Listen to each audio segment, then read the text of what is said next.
Hi friends, నేను చాలా ఇయర్స్గా ఉప్పు దీపం పెడుతూ ఉన్నానండి. ప్రతి శుక్రవారం ఎవరైనా పెట్టుకోవచ్చు. ఎలా పెట్టాలి, ఏ విధంగా అలంకరణ చేసుకోవాలి, ఉప్పు దీపం పెట్టిన తర్వాత ఆ ఉప్పుని ఏం చేయాలి, ఇలాంటి విషయాలన్నీ ఈ లాగ్లో చెప్తాను. ఉప్పు దీపం ఎలా పెట్టుకోవాలో ఒకసారి చూద్దాం రండి. హాయ్ ఫ్రెండ్స్, ఇందాక చెప్పాను కదా ఉప్పు దీపం పెట్టుకుంటాను, ఎలా పెట్టాలని చేసి చూపిస్తాననేసి. దాంట్లో భాగంగానే ఫస్ట్ నేను గడపకి పూజ చేసుకుంటాను అనమాట. గడప పూజ అనేది నాకు చాలా ఇంపార్టెంట్. ప్రతి ఫ్రైడే నేను ఖచ్చితంగా చేస్తాను. ఒక బౌల్లో వాటర్ తీసుకొని ఆ వాటర్తో ఫస్ట్ ఆల్రెడీ ముందు పూసింటాం కదా, లాస్ట్ వీక్ ఏదైతే పూసినా పసుపు కుంకాలంతా నీట్గా తుడిచేస్తానండి. చేత్తోనే అంతా నీట్గా కడిగేసి తర్వాత ఒక బౌల్లో పసుపు తీసుకొని అందులో రోజ్ వాటర్ వేసి బాగా కలిపేసి దాన్ని థిక్ లేయర్గా కాకుండా కొంచెం పల్సగా కలుపుకొని పూస్తే మనకి పెచ్చుల్లాగా ఊడిపోకుండా గడపకి బాగా కనపడుతుంది. ఆరిపోతే నీట్గా ఉంటుంది, లేకపోతే అంతా రాలిపోతుంది. మందంగా చిక్కగా కలుపుకోకూడదు, పల్సగా కలపాలి. అలా కలిపి గడపకంతా అప్లై చేసిన తర్వాత ఇట్లా కుంకుమ బొట్లతో పెట్టి అలంకరిస్తామన్నమాట గడపని. నేను ఇదైతే ప్రతి శుక్రవారం చేసుకుంటానండి. ఉప్పు దీపం పెట్టే ముందు ఫస్ట్ ఇది చేసిన తర్వాత ఉప్పు దీపం పెట్టుకోవడానికి పోతాను. సో ఇలా అక్షంతలు వేస్తాను. పచ్చిపాలు కూడా పోస్తానండి. ఒక స్పూన్ అటుపక్క ఇటుపక్క పచ్చిపాలు కూడా వేస్తాను. పచ్చిపాల క్లిప్ మిస్ అయింది. అక్షంతలు వేసి ఇట్లా అమ్మవారిని, గడప అంటేనే సాక్షాత్ మహాలక్ష్మి. సో సింహద్వారం ఎప్పుడు మహాలక్ష్మితో సమానము. ఎప్పుడు అదే పాదము గడప మీద పెట్టి నడవకూడదు. అటుపక్క ఇటుపక్క కాలు పెట్టాలి, పాదం వచ్చి గడప మీద పెట్టకూడదు. సో మహాలక్ష్మి అన్నమాట. ఇట్లా అక్షంతలు, పాలు, తర్వాత పువ్వులు, ఇంకా కొన్ని రకాల పువ్వులు అన్నీ పెట్టి ఇట్లా అలంకరించుకుంటాను గడపని. చూడండి ఎంత చక్కగా ఉంటుందో. ఆ మహాలక్ష్మి గడపలో ఉన్నట్లుగా తెలుస్తుంది అన్నమాట. ఇలా వస్తుంది.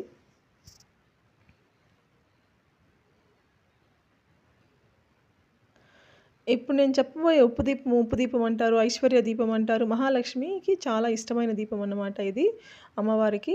సో అమ్మవారు సముద్రంలో నుంచి ఉద్భవించారు కాబట్టి ఉప్పును కూడా అమ్మవారి స్వరూపంగా భావిస్తారు. మేము చిన్నపిల్లలు కూడా ఉప్పు పారేయకూడదు, ఉప్పు పారేస్తే అప్పులు అవుతాయంటే అప్పుడు అర్థమయ్యేది కదా, సాక్షాత్ శ్రీ మహాలక్ష్మి ఉప్పులో ఉంటుంది కాబట్టి ఉప్పును మనమే పడేయకూడదు, ఉప్పుని ఎడం చేత్తో ఇవ్వకూడదు, చేతికి అంది ఇవ్వకూడదు, పొద్దుపోయిన తర్వాత ఎవరికి అప్పు ఇవ్వకూడదు. ఇట్లా చాలా రూల్స్ ఉన్నాయి. ఎందుకంటే ఆ ఉప్పు సాక్షాత్ శ్రీ మహాలక్ష్మి కాబట్టి ఉప్పు దీపం పెడితే ఎంతో ఐశ్వర్యం వస్తుంది, అష్టైశ్వర్యాలు సిద్ధిస్తాయని ఒక నమ్మకము.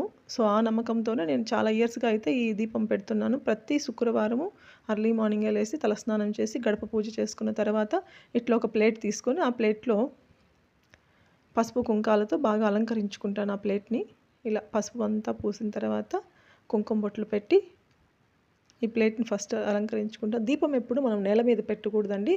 అది చాలామంది తెలియదు. గుళ్ళల్లో కానీ ఇంట్లో కానీ నేల మీద పెడతారు. దీపం అనేది ఎప్పుడు నేల మీద పెట్టకూడదు. కింద ఏదో ఒకటి ఉండాలి, ఒక ఆకు కానీ ఒక తట్ట కానీ ఏదో ఒకటి పెట్టాలి. ఇట్లా నేను కాపర్ తట్టలో అలంకరించుకున్న తర్వాత ఒక బౌల్ ఇంకొక తీసుకున్న ప్రమిద, ఈ ప్రమిదకి పసుపు కుంకాలతో బాగా అప్లై, ఎక్కడ మనకి గ్యాప్ లేకుండా పసుపుతో బాగా పూయాలన్నమాట. పసుపుతో బాగా అలికేసుకున్న తర్వాత దానికి కుంకుమ బొట్లు పెట్టుకోవాలి. ఇలా గ్యాప్ లేకుండా పెట్టిన తర్వాత కుంకుమ బొట్లు పెట్టుకోవాలి.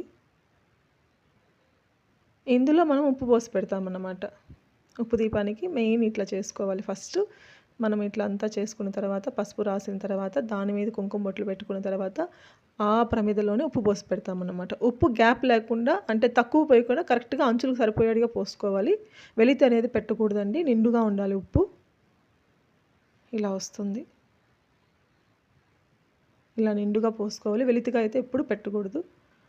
ఇలా ఫైనల్గా ఇలా లుక్ వస్తుందన్నమాట. ఆ ప్రమిదలో ఉప్పు వేసిన తర్వాత ఇంకా రెండు ప్రమిదలు కావాలి. ఆ ప్రమిదతో పాటు ఆ ప్రమిదలకు కూడా మనం ఇట్లా పసుపు కుంకాలు రాసుకొని పసుపు రాసేసి కుంకుమ బొట్లు పెట్టుకుంటాము.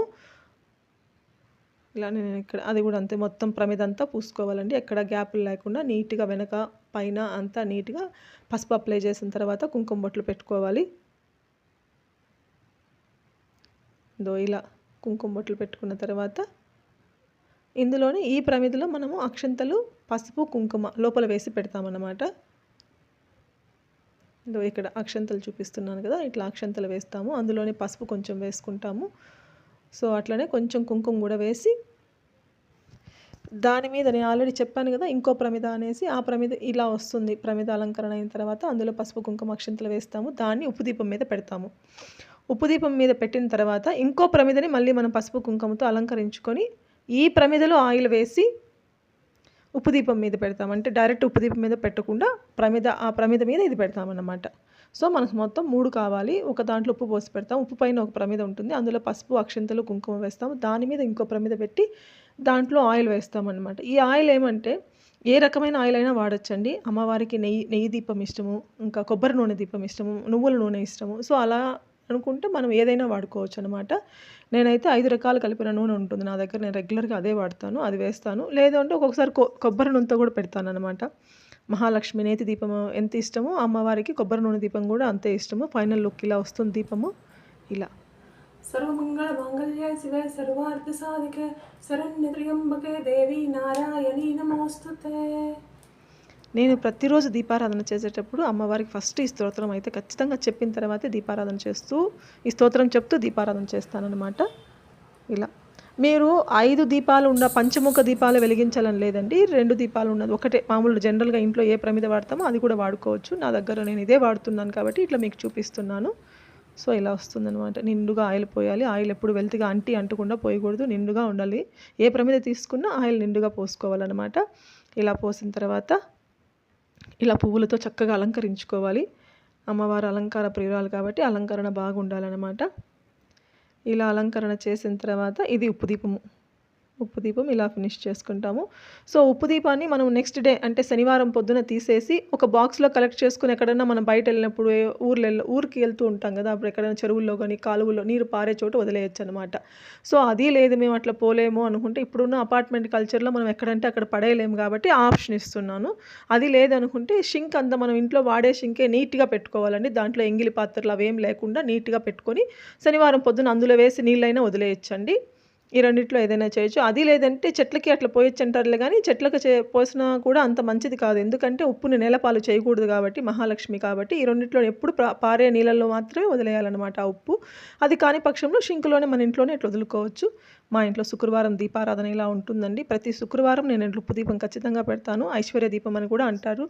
ఐశ్వర్యం అంటే అష్టైశ్వర్యాలంటే నేను అనుకునేది ఏంటంటే అర్థం చేసుకునే భర్త, మంచి ఆరోగ్యము, చెప్పిన మాట వినే పిల్లలు, ఇలాంటివి రోజు అమ్మ నాన్నని చూసుకోవడం, మంచి ఫ్రెండ్స్, మంచి మానసిక ప్రశాంతత ఉండే లైఫ్ ఉంటే అంతకంటే మించిన అష్టైశ్వర్యం ఇంకోటి ఉండదు. కోట్లే ఉండాల్సిన అవసరం లేదండి. మంచి నగలు, మంచి చీరలు, డబ్బు ఇవే ఉండాల్సిన అవసరం లేదు. మానసిక ప్రశాంతతగా ఉంటే అంతకంటే మించిన ఐశ్వర్యం ఉండదు. ఈ కుళ్ళు, కుతంత్రాలు ఏమీ లేకుండా మంచి ఫ్రెండ్స్, హాయిగా నవ్వుకోవడము, మంచి జీవితం ఉంటే అంతకంటే ఐశ్వర్యం ఏముంటుంది చెప్పండి? అది ఫ్రెండ్స్ ఇదే ఉప్పు దీపము. Thank you so much. Bye.